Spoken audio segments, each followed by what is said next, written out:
সবচেয়ে নিকৃষ্ট খাদ্য, সবচেয়ে খারাপ খাদ্য ওই খাদ্য যে খাদ্য ধনীদের দাওয়াত দেওয়া হয়েছে, গরিবদের দেওয়া হয়নি। আমার কিছু করার নেই, মুহাম্মদ সাল্লাল্লাহু আলাইহি ওয়াসাল্লাম এই কথা বলেছেন। অতএব এই খাদ্য সবচেয়ে খারাপ খাদ্য।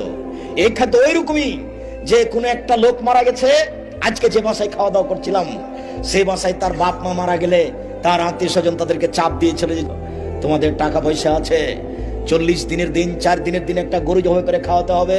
তার বাপের নামে একটু দুঃখিত, এইদিকে একটু এইদিকে, এই ছেলে কারো গায়ে হাদিয়া আছো নাকি, রেডি হও, জরুরি কথা।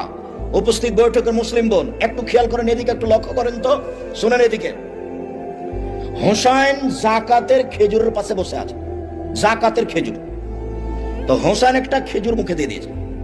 আল্লাহ রাসূল লাফ দিয়ে উঠে এসে মুখের ভিতরে আঙ্গুল ঢুকিয়ে খেজুরটা বের করে বলছে, এটা মানুষের ময়লা, দান জাকাত মানুষের ময়লা। হোসাইন, মানুষের ময়লা আমি খাই না, আমার বংশ খায় না, আমার বাড়িতে কাজ করে যে সে খায় না। মানুষের ময়লা আমার উপরে হারাম, আমার বংশের উপরে হারাম, আমার বাড়ির যারা গোলাম রাখাল কিষান তাদের উপরে হারাম। এটা মানুষের ময়লা, এই খাদ্য যে কাজ করে খেতে পারে তার উপরে হারাম। এটা মুখে দিয়েছো মানে?